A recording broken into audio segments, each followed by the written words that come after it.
Welcome to my channel is me Sukanya friends. ఇప్పుడు నేను ఇక్కడ వీడియోలో చూపిస్తున్నాను కదా, ఈ గింజలు ఏమనుకుంటున్నారా, ఇవి యాక్చువల్గా చూడడానికి మనకి ఎలా ఉన్నాయంటే మన జొన్నలు ఉన్నాయి కదా, జొన్నల్లో ఒక చిన్న సైజు జొన్నలా అనిపిస్తాయి. బట్ కానీ ఇవి మిల్లెట్స్ జాతివి కాదు, ఇవి మన తోటకూర జాతికి చెందిన గింజలు అన్నమాట.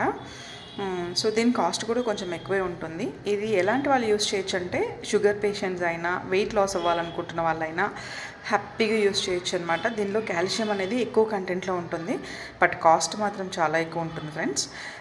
దీనిని వండడానికి మనం మిల్లెట్స్ లాగా ముందే ఎక్కువసేపు సోక్ చేయాల్సిన అవసరం లేదు. దీన్ని డైరెక్ట్గా కూడా మనం రైస్ ఎలా వండుతామో అలా వండొచ్చు అనమాట. రైస్ ప్లేస్లో దీన్ని యూస్ చేసుకోవచ్చు, ద బెస్ట్ అని చెప్పొచ్చు. బట్ ఇదేంటంటే ఇప్పుడు చాలామంది యూస్ చేస్తున్నారు ఈ ప్రోడక్ట్ని, కినోవాని. సో తప్పకుండా మీరు కూడా ట్రై చేయండి ఇఫ్ యూ వాంట్. ఒకవేళ మీకు ఈ వీడియో నచ్చినట్లయితే లైక్ చేయండి. Thank you for watching.